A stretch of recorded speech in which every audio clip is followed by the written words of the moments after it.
चलो बच्चों, आज हम बिल ऑफ एक्सचेंज का जो डिसोनर पर बेस हम क्वेश्चन कर रहे थे उसका एक क्वेश्चन और देखते हैं।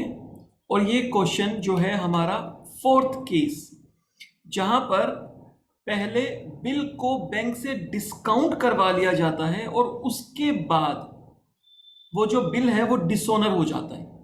मतलब उस केस में बैंक जाता है ड्रॉई के पास, क्योंकि वो बीआर डॉक्यूमेंट बैंक के पास होता है।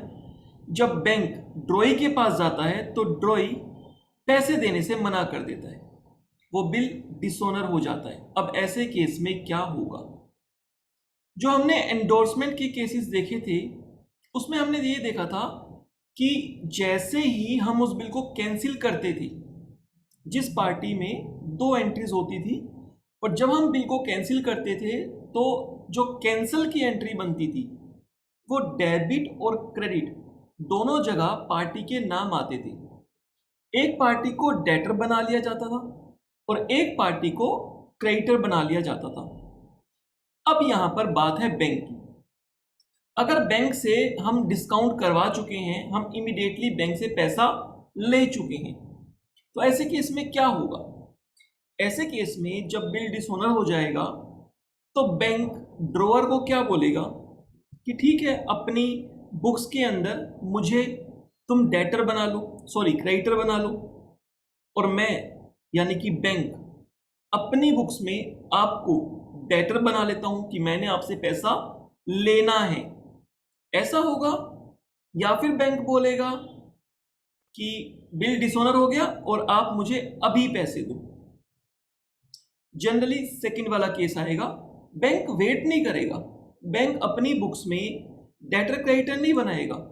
बैंक कहेगा कि आप मेरे पास आए, इमीडिएटली पैसा ले गए, और आपने कहा था 2 महीने 3 महीने जितने भी टाइम पीरियड का वो बिल है कि मुझे पैसे मिल जाएंगे, और अगर वो पैसे नहीं मिले तो मुझे तो आज ही पैसे चाहिए, क्योंकि जो मैंने डिस्काउंटिंग चार्जेस लिए हैं वो आज तक के टाइम पीरियड के आपसे लिए हैं, तो मुझे तो आज ही पैसा दो। तो 99.99% केसेस में बैंक को सेम डे हमें पैसा देना होगा, और बैंक एक्चुअली में हमारे अकाउंट से ही डिडक्ट कर लेगा। बैंक तो अपना पैसा सेम डे ले लेगा। अगर इन एनी केस नहीं दे पाते हैं तो आगे टाइम पीरियड के भी हमें बैंक को चार्जेस देने होंगे। बट नॉर्मल केसेस में बैंक को सेम डे पैसा देना होगा। ड्रॉई तो नहीं देगा, डिसऑनर हो गया, ड्रॉअर को पैसे देने होंगे। क्लियर? अदरवाइज बैंक के अलावा कोई और पार्टीज होती थी तो हम पार्टीज को डेबिट क्रेडिट कर देते थे। सेम डे सेटलमेंट नहीं होता था कि दूसरी पार्टी ने पैसे दे दिए, ऐसा नहीं होता था। डेटर या क्रेडिटर बुक्स में रख लेते थे, लेकिन यहां पर इमीडिएटली बैंक को पैसा देना होगा। एक क्वेश्चन देखते हैं उस पर based. Question number 27। Question number 27 में है, lion sold goods to tiger for ₹2,30,000। 2,30,000 रुपए के गुड्स सेल कर दिए लायन ने टाइगर को ऑन 4 अक्टूबर 2020। तो सबसे पहले हम इसकी एंट्री डाल देते हैं, गुड्स सेल परचेज की। किसकी बुक्स में? लायन और टाइगर की बुक में। तो कॉलम का फॉर्मेट यहां पर बना हुआ है लायन और टाइगर का। आपको तो जर्नल एंट्रीज वाला ही फॉर्मेट बनाना है, मुझे यहां पे सिर्फ आपको जर्नल एंट्री बतानी है, तो इसलिए मैंने कॉलम बना दिए हैं।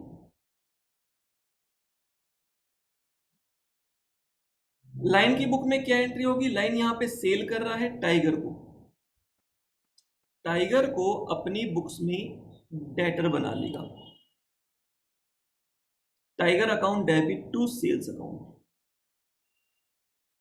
बच्चे क्रेडिट सेल की जैसे एंट्री करते हैं वो एंट्री यहां पर हो जाएगी 2,30,000 रुपीज की। क्वेश्चन नंबर 27 पर हम आ गए हैं, और जब से हमने ये चैप्टर स्टार्ट किया है तब से हम ये गुड्स सोल्ड की एंट्री तो हर क्वेश्चन में करते ही आ रहे हैं। क्लियर? सेल परचेज की, बिल ड्रॉ करने की, ये एंट्रीज तो हम हर क्वेश्चन में करते आ रहे हैं। इन एंट्रीज में तो अब आपको प्रॉब्लम होनी ही नहीं चाहिए। इवन आगे के क्वेश्चंस में मुझे ये एंट्री ऑलरेडी करके रखनी चाहिए। बट फिर भी मैं हर बार ये एंट्री करवा देता हूं, ताकि अगर कोई नया बच्चा देख रहा है या फिर अगर पीछे वाला कॉन्सेप्ट क्लियर नहीं है तो उसकी थोड़ी सी रिवीजन हो जाए। तो टाइगर की बुक्स में purchase account debit to lion account 2,30,000 rupees. ये तो बच्चे हो गई गुड्स की सेल परचेज की एंट्री। आगे देखते हैं क्वेश्चन में क्या बोलता है। Line drew on the latter a bill for the amount payable 3 months after date.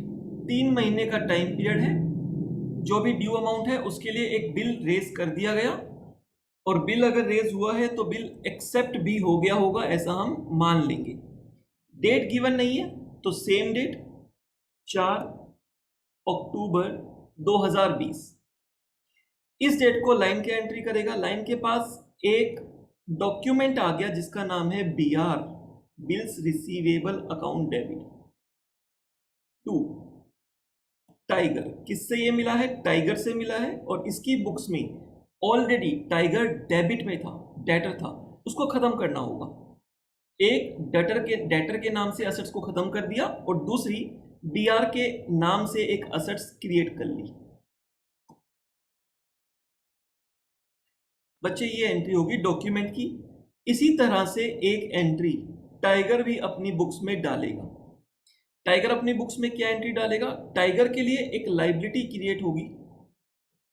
Creditor के नाम से एक लाइबिलिटी खत्म कर देंगे डेबिट करके, और बिल्स पेबल के नाम से एक नई लाइबिलिटी क्रिएट कर लेंगे। ये एंट्रीज बच्चे हम फर्स्ट क्वेश्चन से देखते आ रहे हैं। इन एंट्रीज में तो कोई डाउट होना ही नहीं चाहिए। यहां तक होगी बात। अब आगे क्या कहते हैं? Tiger discounted the bill immediately. Immediately मतलब सेम डे को, 4 अक्टूबर 2020 को ही Tiger discounted the bill. Tiger ने बिल को डिस्काउंट करा लिया with the bankers for ₹2,27,500। Immediately पैसा ले लिया 3 महीने पहले। अगर पैसा मिल रहा है तो डेफिनेटली कोई ना कोई फाइनेंस चार्जेस, इंटरेस्ट का पोर्शन बैंक को हमें देना पड़ेगा। बैंक वो हमसे डिडक्ट करेगा ही। तो बैंक ने 2,30,000 रुपए का BR डॉक्यूमेंट लेकर हमें बदले में 2,27,500 रुपए दिए। 2,500 रुपए बैंक ने हमें कम दिए। किस बात के? Discounting charges. हम अपनी बुक्स में उसको डिस्काउंटिंग चार्जेस बोलेंगे। बैंक के लिए वो अब इंटरेस्ट का पोर्शन कह लो या कुछ भी कह लो, कैलकुलेशन टाइम पीरियड के बेस पर होती है, होता इंटरेस्ट ही है, नाम उसका अलग अलग हो सकते हैं। यहां पर हम उसको बोलते हैं डिस्काउंटिंग चार्जेस। जो लाइन है अपनी बुक्स में जब एंट्री करेगा तो लाइन इसको डिस्काउंटिंग चार्जेस बोलेगा। तो हम सेम डे को इस बिल को बैंक से डिस्काउंट करने की एंट्री डाल देते हैं 4/10/2020 को। जब डिस्काउंट कराएंगे तो लाइन को इमीडिएटली पैसा मिल जाएगा, बैंक अकाउंट डेबिट, लेकिन उसको ये BR डॉक्यूमेंट देना पड़ेगा। ये BR डॉक्यूमेंट बैंक के पास चला जाएगा। कितने अमाउंट का? 2,30,000 रुपए का। 2,30,000 रुपए का डॉक्यूमेंट ये बैंक के पास चला जाएगा, लेकिन बैंक कितने रुपए देगा? 2,27,500 रुपए। लाइन को कितने रुपए इन कैश हो जाएंगे? 2,27,500। कम पैसे क्यों मिले? क्योंकि 3 महीने पहले पैसे मिल रहे हैं, उसकी कोई ना कोई कॉस्ट बियर करनी होगी, राइट। अब जो 2,500 रुपए कम मिले, उस 2,500 रुपए को लाइन अपने पास एक्सपेंस बुक कर लेगा। इस एक्सपेंस को कहा जाता है डिस्काउंटिंग चार्जेस। डिस्काउंटिंग चार्जेस 2,500 रुपए एक्सपेंस हो गए, और 2,27,500 उसको कैश मिल गया। टाइगर अपनी बुक्स में इस ट्रांजैक्शन की कोई एंट्री नहीं करेगा। टाइगर का तो कोई मतलब ही नहीं है यहां पे। टाइगर तो कहता है जब भी ड्यू डेट आएगी, मेरे पास कोई भी आए, लाइन आए, बैंक आए, XYZ कोई भी आए, मुझे तो उसको पैसे दे देने हैं। पैसे होंगे तो, नहीं होंगे तो नहीं देगा। तो उस केस में हम वही अकाउंटिंग ट्रीटमेंट कर लेंगे। चलो, on maturity the bill was fail to meet, तो क्या हो गया, बिल फेल हो गया, मीट नहीं कर पाया, ड्रॉई ने पैसे नहीं दिए। बस यहां तक बात बोली और कहा आप जर्नल एंट्री कर लो। आगे क्या हुआ ये नहीं बताया, बस डिसऑनर हो गया, तो डिसऑनर तक की आपको जर्नल एंट्रीज डालनी है। क्लियर? तो हम एंट्री डाल लेते हैं, देखते हैं एक बार मैच्योरिटी डेट कब बनेगी। 4/10/2020। इसमें बच्चे 3 मंथ्स का टाइम पीरियड ऐड कर लो एंड देन 3 डेज ऐड कर लो। 3 मंथ्स ऐड करेंगे तो 10 से 11, 12 और 1 जनवरी में पहुंच जाएंगे, 4th जनवरी। 3 डेज ऐड करेंगे, 4th जनवरी में 3 डेज, 5, 6, 7, 7th जनवरी। और अगर जनवरी आ गया तो बच्चे ईयर चेंज हो जाएगा, 21 हो जाएगा। 3 मंथ्स का टाइम पीरियड था, 3 महीने ऐड किए, 3 डेज ग्रेस के ऐड करने ही होंगे। तो 7th January 21, 7th of January 21 को क्या हुआ होगा, इस दिन बच्चे डिसऑनर हो गया। जैसे डिसऑनर हुआ, बैंक आया लाइन के पास और बोला कि आपका जो बिल था वो डिसऑनर हो गया, टाइगर ने देने से मना कर दिया, निकालो पैसे। उसके अकाउंट से ही डिडक्ट कर लेगा, बैंक अकाउंट सेम बैंक में उसका अकाउंट होगा, नहीं होगा तो पैसे इमीडिएटली देने ही होंगे। तो बैंक इमीडिएटली पैसा मांगेगा, बैंक मांगेगा तो लाइन को पे करना होगा। लाइन की बुक्स में टू बैंक आएगा क्योंकि लाइन पे करेगा। या फिर अगर मैं आपको बात करूं कैंसलेशन की, आप एंट्री जैसे डालते हो वैसे ही डालो। कैसे डालते हैं, एक बीआर की एंट्री ये है और दूसरी बिल की एंट्री ये है।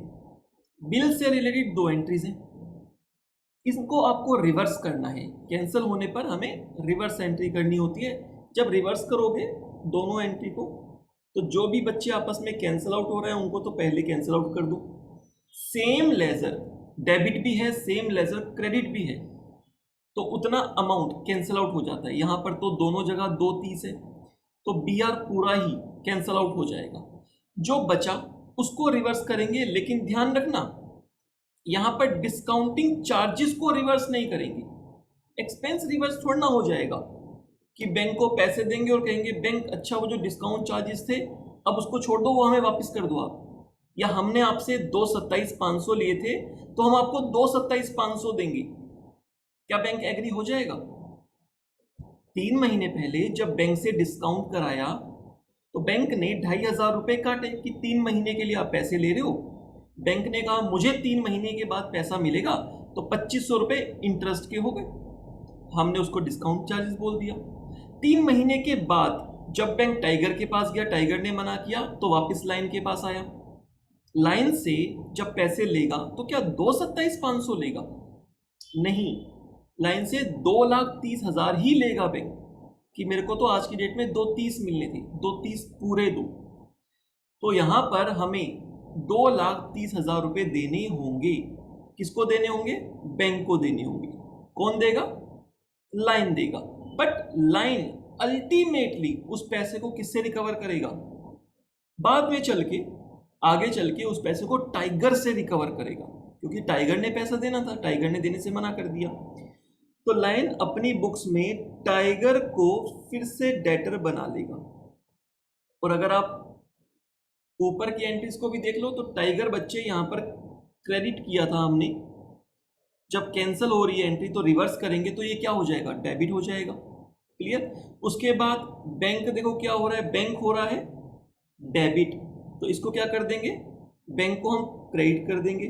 और मैंने भी आपको बताया कि इमीडिएटली पेमेंट करनी होगी, इमीडिएटली पेमेंट करेंगे तो पैसा जाएगा, टू बैंक आ गया, बैंक बैलेंस जाएगा। कितना अमाउंट? 2,30,000 रुपये, 2,30,000 रुपीज। 230 टाइगर से मांगेंगे क्योंकि जो बीआर डॉक्यूमेंट है 230 का था, टाइगर ने 230 देने थे इसलिए 230 ही मांगेंगे। और बैंक तो बच्चे 2,30,000 रुपये ही लेगा, चाहे जब बैंक से हमने डिस्काउंट कराया था तो 227,500 मिले, लेकिन बैंक को 3 महीने के बाद पैसे मिल रहे हैं। बैंक इंटरेस्ट छोड़ेगा नहीं, बैंक कहेगा मेरे को चाहे टाइगर से मिले चाहे लाइन से मिले, मेरे को तो पूरा पैसा चाहिए, 2,30,000 रुपये विद ब्याज, विद इंटरेस्ट। ऐसे तो हर कोई यही करेगा कि बैंक से पैसे ले लेगा और 3 महीने 4 महीने के बाद उस बिल को डिसऑनर करा देगा और बैंक को जितने में डिस्काउंट कराया था 227,500 अगर उतना ही बैंक वापस मांगेगा तो हर कोई फिर ये काम करेगा, बैंक से फ्री फंड का पैसा मिल जाएगा 3-4 महीने के लिए। ऐसा नहीं होगा, बैंक तो इंटरेस्ट लेगा ही लेगा। तो बैंक को पूरा 2,30,000 रुपए ही पे करना होगा, कोई ऑप्शन नहीं है। क्लियर? तो बात आई, बैंक को हम रिवर्स कर देंगे, डिस्काउंटिंग चार्जेस वाला जो अमाउंट है वो बैंक में ही ऐड हो जाएगा, बैंक को पूरे पैसे हमें देने पड़ेंगे। रिवर्स एंट्री करते हुए यहां पर आपको ध्यान रखना है, डिस्काउंटिंग चार्जेस को रिवर्स नहीं करना है, डिस्काउंटिंग चार्जेस को बैंक वाले पार्ट में ही ऐड रखना है। टोटल जो बीआर का अमाउंट है वो अमाउंट पे करना ही होगा। क्लियर? अब बात आती है टाइगर की बुक्स में क्या एंट्री होगी। सेम डेट को टाइगर भी अपनी बुक्स में एंट्री करेगा और वो तो कैंसिल की एंट्री डाल देगा। एक एंट्री बिल से रिलेटेड ये है, इसको रिवर्स कर देंगे। लाइन टू बीपी थी, बीपी टू लाइन कर देंगे। Bills payable account debit, bills को खत्म कर दिया, लाइन नाम से फिर से क्रेडिटर बुक्स में जिंदा कर दिया, 2,30,000 रुपीज। क्लियर? तो यहां पर बैंक डिस्काउंटिंग के केस में बाकी जो तीनों केसेस थे, रिटेन करने वाला, एंडोर्समेंट वाला, बिल सेंट फॉर कलेक्शन, इन तीनों केसेस में हम सिंपली रिवर्स कर दिया करते थे। लेकिन यहां पर ध्यान रखना है, बैंक डिस्काउंटिंग वाले केस में जब आप रिवर्स करोगे तो यहां पे डिस्काउंटिंग चार्जेस भी होंगे। डिस्काउंटिंग चार्जेस को किसी भी हाल में रिवर्स नहीं करना, वो डिस्काउंटिंग चार्जेस बैंक वाले पोर्शन में ही ऐड होंगे और टोटल वैल्यू से आपको टू बैंक करना है, क्योंकि बैंक कम पैसे नहीं लेगा, डिस्काउंटिंग चार्जेस छोड़ेगा नहीं बैंक। बैंक कहेगा मेरे को पूरे 2,30,000 रुपये और वो हमें देने होंगे। क्लियर? तो यहां पर क्वेश्चन नंबर 27 हमारा खत्म हो जाता है।